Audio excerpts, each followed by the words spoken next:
guys! Welcome back to my YouTube channel! So, for today's video, as you've seen sa ating title, these are my 8/8 purchases. So, during the 8/8 sale, nag-purchase ako ng mga items na pang-ayos lang naman, pang-ayos. Actually, sobrang onti lang nito, 4 items. Ang ingay ng, ingay ng gibon. Pero yon, actually 4 items lang to. So, na-decidean ko, pati yung manok. Dahil onti lang yung products na ito, naisip ko na rin na isabay yung pag-review para humaba yung video. So, eto, i-haul lang natin. Pinagsama-sama ko na sila dito, guys. Meron akong isang unang na-receive during dong 8/8 sale na hindi na ako nakapag-antay. Kaya in-unbox ko na siya dahil ginagamit ko siya ngayon. Flashback. So, as you can see, sa akin face lang mga sis, sobrang banghag. Ang laki ng eye bags dahil puyat talaga. Pero, I just woke up dahil meron na akong na-receive na unang product galing sa mga 8/8 purchases ko. So, sobrang excited ko dito sa item na ito kahit puyat ako at wala pa akong tulog, napabangon ako para ako mag-receive mismo nito kasi sobrang happy ko and hindi ko na maantay yung ibang parcels para sabay-sabay ko silang buksan sa harapan kasi gusto ko na itong gamitin later tonight. Sobrang excited ako dito kasi I heard a lot of good things about this and sobrang sakto niya. I mean, meron akong isang YouTuber kasi na pinapanood na ginagamit niya to and kita ko talaga yung difference ng face niya from the time na sinabi niya na gumagamit siya nito and until now, and I hope mag-work din sa akin. Medyo pricey lang siya, nasa around 550 ata to. Pero ito yung good molecule na retinol. So, gusto ko mag-start kasi ng retinol ngayon dahil kagagaling ko lang talaga sa malalang breakouts. Nakikita pa rin na ang dami ko pa ring bumps sa skin at saka mga dark spots na iniwan ng mga naging pimples ko doon. This one is 30 ml. So, medyo pricey nga for 550 30 ml. And it looks like this. So, sabi naman, P size lang naman yung nilalagay mo. Thrice a week lang. And night time only. So, yun yung balak ko. End of flashback. Then, ito pa yung iba kong mga 8/8 purchases. Kailan ba dumating to? Yesterday lang sila dumating. Yesterday lang sila dumating dito. So, unahin na natin doon sa brand na Easy & Co. And, dumating yung product sa akin na meron siyang kasamang ziplock na rin mga sis. Ayan, ganyan. So, first item na nabili ko doon is this, blush on. So, ganyan siya. Open natin mga sis. Pagpasensyaan nyo na yung mga manok ha. Hindi ko na yan makakat. Ang cute. So, ito ang kanyang lalagyanan. So, disclaimer lang mga sis. I'm not a beauty guru or anything na related sa pag-aayos. Ganun. Hindi talaga ako marunong. Ginagawa ko lang yung usual na ginagawa ko. Pero, hindi ako maalam talaga when it comes sa pagre-review ng product. So, ang gagawin lang natin is yung first impression review lang and how does it work. So, etong cream blush na to, mga sis, open natin. Ang hirap. So, ganyan siya.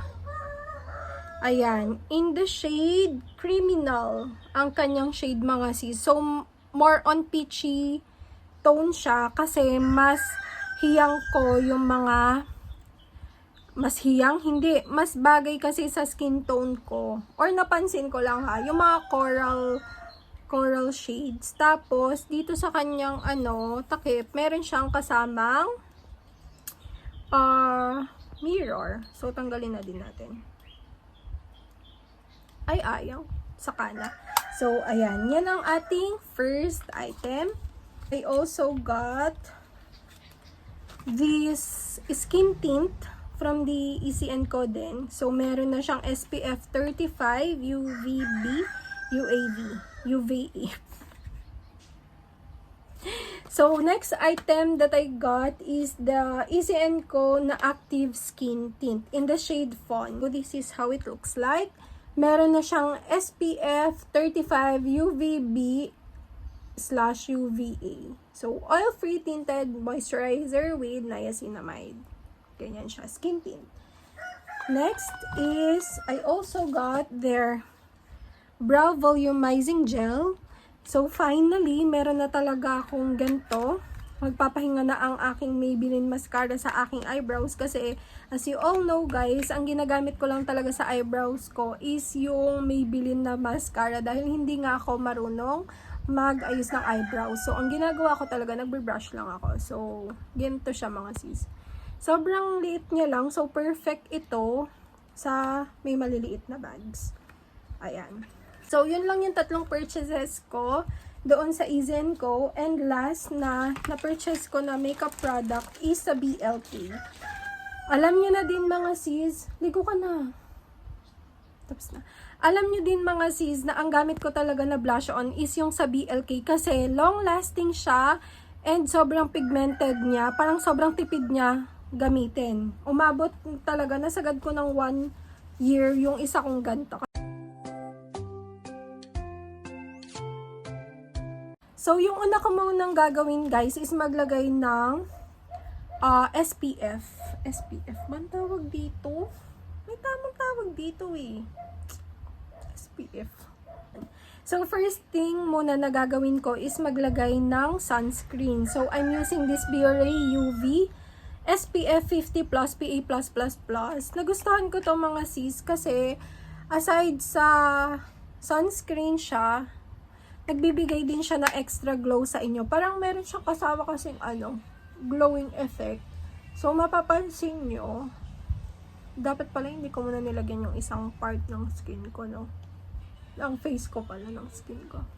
So, mapapansin nyo kasi, ayan, may ina-add siyang glow sa skin nyo. Para na rin siyang may uso ngayon na tinatawag eh.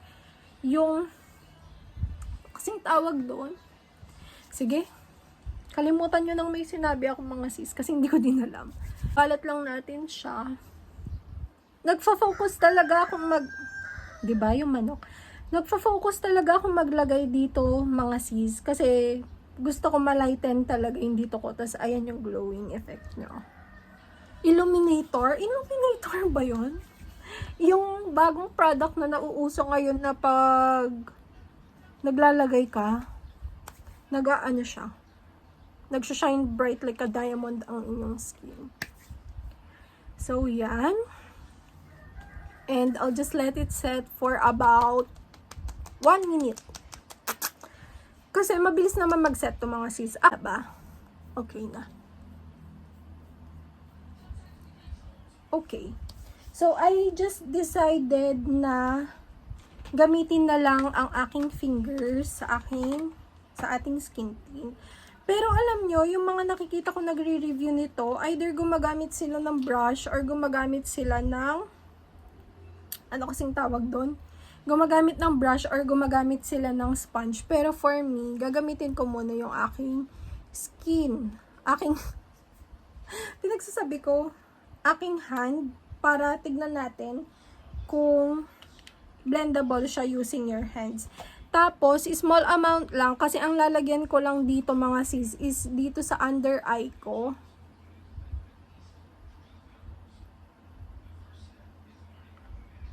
Dito sa forehead, konti lang din, and dito sa baba. So, hindi naman ako mapaglagay kasi ng ganito. Titignan lang natin kung paano siya mag-work. So, napansin ko na kasi sobrang red nito mga sis, diba?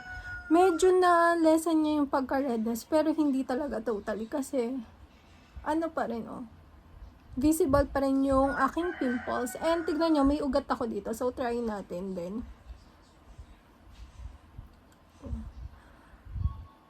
Kung gusto nyo yung mga medium to full coverage na skin tint mga sis, this is not for you kasi sobrang sheer lang siya. Parang ang ginagawa niya is napapalighten niya at saka parang naspa-smooth niya yung skin ko. Tingnan nyo. Diba? Ayan, parang pinalighten niya at saka pinasmooth niya lang yung skin ko. Pero kung gusto niyo talaga ng totally, ayan, tignan natin. Meron akong dark spots dito. Ayan, kita nyo ba? Hindi niya talaga. Ayan. Lighten, nagagawa niya magpa-lighten and magpa-smooth ng skin. Pero kung ang habol nyo is mga skin tint na matatakpan talaga yung blemishes nyo, this is not for you. And easy to blend siya mga sisa. Sobrang easy to blend niya. Hindi ako nahihirapan and hindi siya malagkit. Tingnan nyo. 'Di ba? Pag medyo thick kasi yung consistency ng isang product, sobrang nahihirapan ka din mag-blend. Pero para dito, walang kahirap-hirap i-blend. Oh, kita nyo naman yung kamay. So, next that I am going to use is to set my brows using this brow volumizing gel. I actually have a Careline, sorry. Meron akong Careline dito na brow liner, pero hindi ko talaga siya alam gamitin mga sis. So, nagsisilbi lang siyang pang brush ng kilay ko. Diba? Ganyan lang ang kanyang use. So, gamitin na natin to. Ang ating Easy & Co brow gel. Ito, in the shade ash, meron pa siyang dalawang shade mga sis. Yun yung parang brown at saka yung light. Pero ang binili ko is yung ash dahil dark naman ang aking hair. Oh, ayan, ganyan siya kanipis. Ang cute. So, ganito pala yung itsura. Teka nga, kinakabahan ako. Magsalamin lang ako mga sis kasi hindi ko kita talaga dyan. Ganito pala talaga ang mga pang brow gel. Ganito ba? O ito lang. Pero ang cute niya. Feeling ko ang daming product agad yun sa mama kasi bago pa. So, I'll try to remove the excess product. Kasi baka makapal siya. So, I'll just... Uy, ang ganda. Kahit manipis siya mga sis, sobrang nabra-brush niya ng maayos yung kilay nyo. And... yun nga, tinanggal ko na yung excess na, tinanggal ko na yung excess na product, pero sobrang pigmented niya pa rin. Dapat pala nilagyan ko muna ulit yung isa, tapos yung isa yun. Ang ganda! Parang ibang-iba talaga siya sa doon sa ginagamit ko. Although, iba naman talaga siya, Carla. Ibang-iba siya sa ginagamit kong mascara ng Maybelline. Kasi, nabrush niya talaga bawat strands ng eyebrows ko. Ang ganda! First time ko lang talaga mag-purchase ng mascara para sa eyebrows. Talagang gamit ko yung Maybelline mascara lang. So, sobrang amazed talaga ako na ganito pala talaga siya. This is how it works. So, yan. Let's move on kasi nagmamadali na ako at mamadali na yung kapatid ko. Aalis pa kami. Last na ginagawa ko is mag-blush on.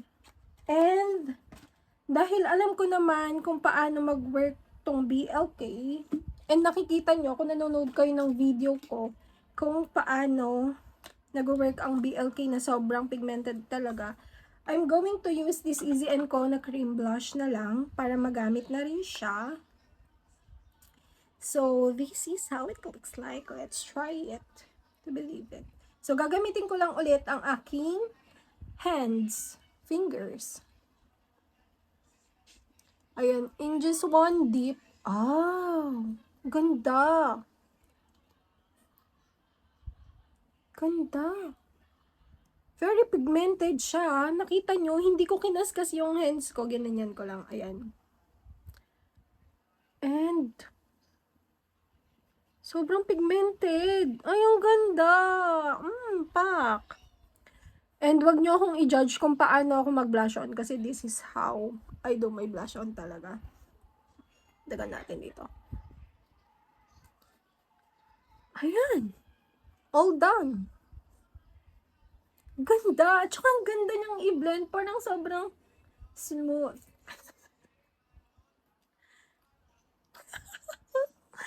Amaze na amaze yarn. Diba? Ganda.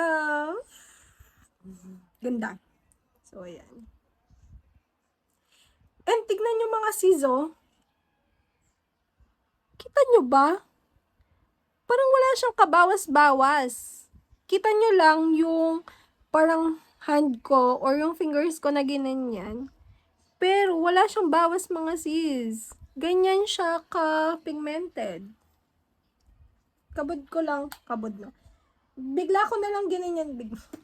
Pangit ko magkapampang. Gananon ko lang yung hands ko and that's how it works. So lastly, ano na tayo? Tint.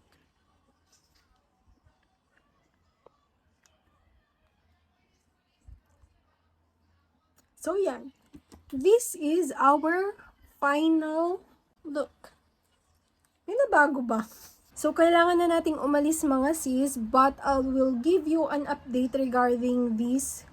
Kung magtatagal ba siya sa aking skin dahil ako'y aalis today. It's already 3 p.m. and I'll be right back. Bye! So, this is how it looks like sa, ano kasi? Anong tawag dito? Original. Original. Huh? Sa natural lighting. Original lighting. Yan. So, this is my face after 5 hours of applying the skin tint. So, as you can see, meron pa naman akong konting blush on. And nakikita ko pa naman yung skin tint kasi hindi pa nagsho-show na pulang-pula ito. Then, sobrang ganda ng bet ko. Bet ko yung eyebrows ko. Diba? Ay mga sis, last and final update. Actually, pasensya na, nalimutan kong may last update pa pala ako sa inyo because I am currently cleaning my face na. Tinatanggal ko na yung makeup ko kasi maliligo na ako. Pero this is how it looks like after 8 hours na nasa skin ko yung makeup. So, makikita nyo pa rin, nandito pa rin yung blush on na. Actually, tinatanong ako nung kasama ko dito. Sabi niya, ate, naka-blush on ka ba? Sabi ko, kasi ang expected ko na wala na or natanggal na yung blush on ko talaga kasi kanina pa nga. And sobrang hulas na hulas talaga ako mga sis. Ang dami kong nilakad, pumunta akong SM. Tapos naglakad-lakad din ako dito sa bahay kasi pumunta ako ng grocery. Kaya expect ko talaga dahil sobrang pawis ko, sobrang hulas ko. Wala na yung mga, makeup ko. Pero yun nga, nung nasa Robinson kami, tinanong niya, ate, meron ka pa palang, ay, naka-makeup ka ba? Naka-blush on ka ba? Sabi niya. Tapos sabi ko, uy, meron pa. Ganun. So, now, tinatanggal ko na siya. And so far, so good naman yung mga, yung product na ginamit ko. And sobrang na-in-love ako dito sa, sobrang na-in-love ako dito sa pang eyebrows kasi sobrang nasiset niya talaga at saka ang ganda kasi ng nung pang niya, yung pang ganon, kaya bawat strand talaga ng ng eyebrows ko nakaayos. Hindi kasi minsan pag ang gamit ko is yung Maybelline mascara, ang nangyayari is parang nagclump yung mga hair sa eyebrows ko and ang hirap ko nang ayusin. Tapos isa pa, mabilis kasi mag-set yun. Tapos pag once na susuklayin ko na yung eyebrows ko, matigas na siya. So yun yung problem ko sa kanya. Pero doon sa pang eyebrow talaga na in fairness, sobrang ganda. Sorry kagulo ko. Kasi nagtanggal na ako ng makeup dahil tayo maliligo na. So yun lang guys. All in all, sobrang natuwa ako sa purchase ko kasi iniisip ko, sale ko din siya nabili. So, that's it. And thank you guys for watching and please like and subscribe for more videos.